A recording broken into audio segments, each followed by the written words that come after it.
Olá, boa tarde, pessoal. Hoje são 20 de outubro de 2018, às 16 horas, e eu estou aqui para apresentar o avanço e a qualificação do meu trabalho de pesquisa para o programa de pós-graduação em artes, na especialização de educação e patrimônio cultural e artístico do Instituto de Artes da UNB. Eu sou Marcelo Lima dos Anjos e o meu projeto, ele trata do processo o tema é o processo de institucionalização da salvaguarda dos bens patrimonializados no âmbito das unidades territoriais tradicionais de matriz africana. O meu orientador é o professor Nelson Fernando Inocêncio da Silva. Vejamos, inicialmente, o projeto de pesquisa foi encaminhado ao professor e o professor me reenviou, deu um feedback com alguns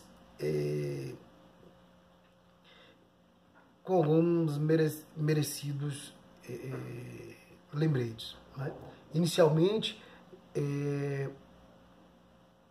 foi esquecido quais instituições estariam envolvidas no processo, porque eu falava sobre instituição, mas esqueci de colocar o nome das instituições.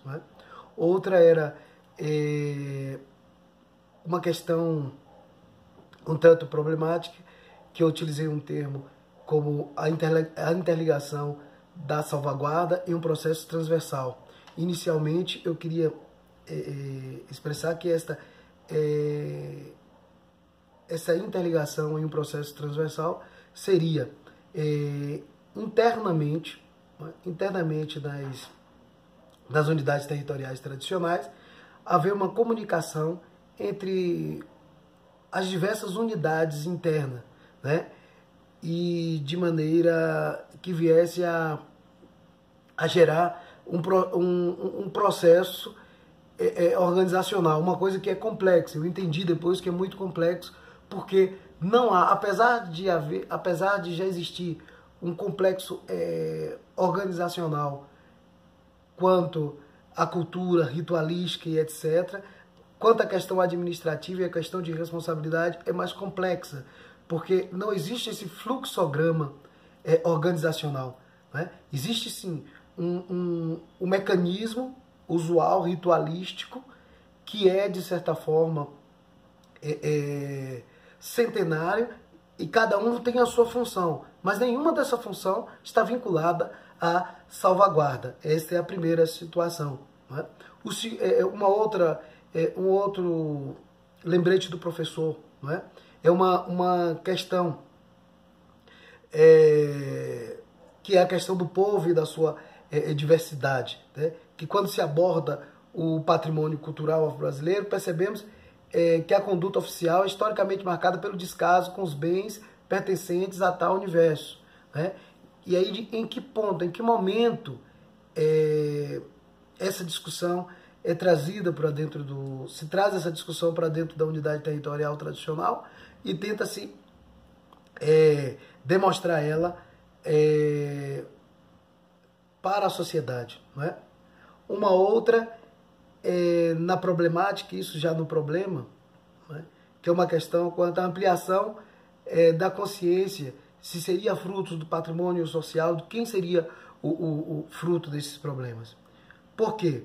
Porque inicialmente estas eram as manifestações ou as questões que eu queria deixar pontuada no meu trabalho.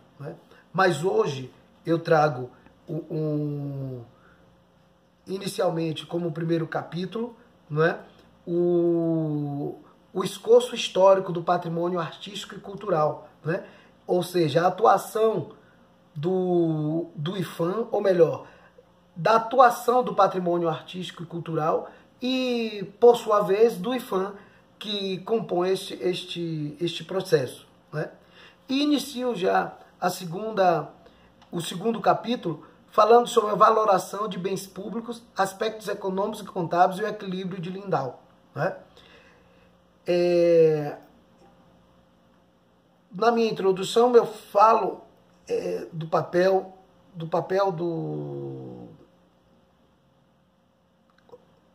como será a estrutura de toda a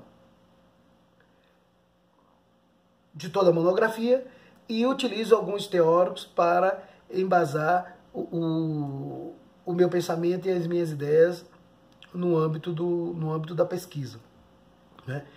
Eu já havia, quando eu falo do escoço histórico do patrimônio estrutural, eu venho desde 1936, né, com o recém-criado Ministério de Educação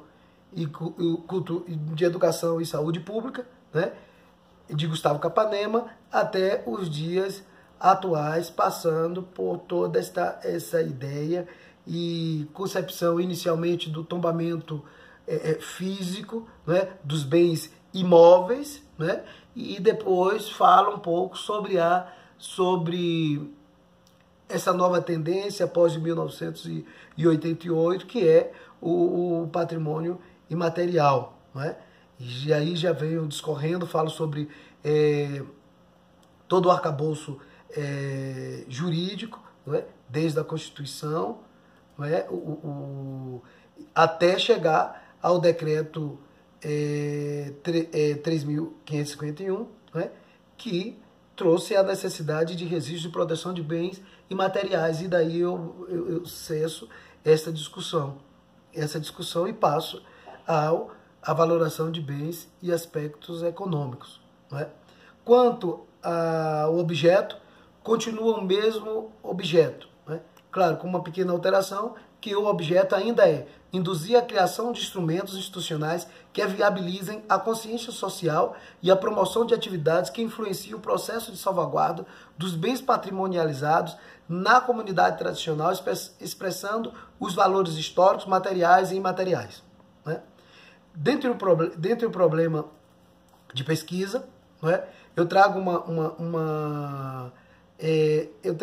houve alguma alteração depois do questionamento do professor Nelson, que seria os movimentos sociais, apesar de lutar pela preservação, não dispõem dos parâmetros técnicos e instrumentos institucionais para gerar na comunidade a consciência e o real valor histórico da sua tradição, necessitando da sensibilização da sociedade na preservação dos saberes e uma geração futura. Ou seja, a gente traz claramente a ideia de que é impossível tanto a comunidade como os movimentos sociais cumprir esse papel que é o papel do Estado, né? É o que é o dever do Estado, né? Quanto à questão, que seria, inicialmente eu achei que seria um pouco simplória, né? E com um pouco mais de estudo e de discussão, inclusive com a intervenção do professor Nelson, eu observei que ela ela é mais complexa, né? Que a questão seria, é possível que o Estado não visualize a comunidade como capaz de compreender sua importância histórica, bem como seus processos patrimonializados, excluindo-as do processo, mas gerando a responsabilidade fiel depositário do bem estatal, né?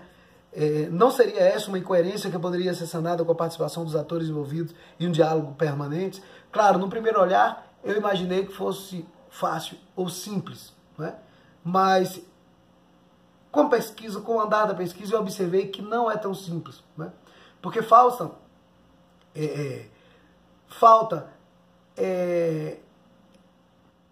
essa ideia transversal do IFAM, da comunidade, do movimento social, da necessidade de participação de todos para que o processo seja único e haja a garantia de proteção, tanto no âmbito público como privado, não é? Na hipótese, continuou também a mesma coisa, houve pouca mudança, que é o elo institucional entre os integrantes da política pública de patrimonialização e a comunidade tradicional para com os bens patrimonializados.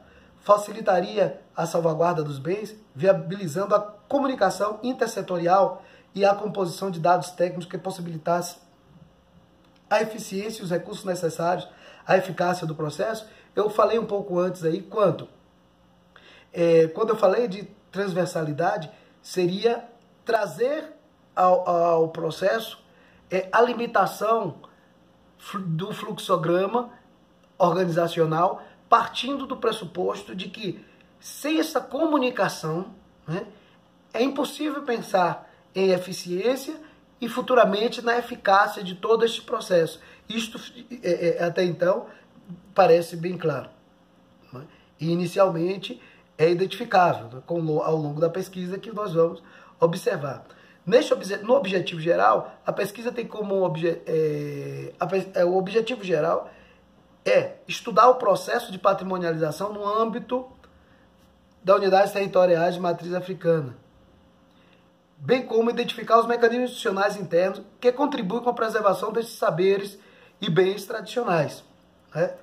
Entre os objetivos específicos está a análise do impacto do processo de patrimonialização, estudar o fluxo de informação, né? Identificar as fontes de informações, mapear e identificar a rede de apoio e expandir as fronteiras existentes. Quanto à justificativa, eu trago até como justificativa a atual circunstância em que uma dessas unidades territoriais tradicionais, né, o Zogodomalê Bogum seja um D, a Roça do Ventura, no município de Cachoeira, que eu acabo identificando como meu laboratório, como laboratório prático de toda essa pesquisa, eu observo que, por exemplo, a base para justificar tal situação, ela inicia, por exemplo, em 2016, nós informamos ao IPHAN diversas vezes, informamos ao próprio Ministério Público a necessidade de intervenção do IPHAN, né, para proteção do patrimônio cultural da unidade territorial tradicional. Foram enviados 2 ou 3 ofícios, solicitamos a intervenção do Ministério Público, abriu-se um processo civil público tentando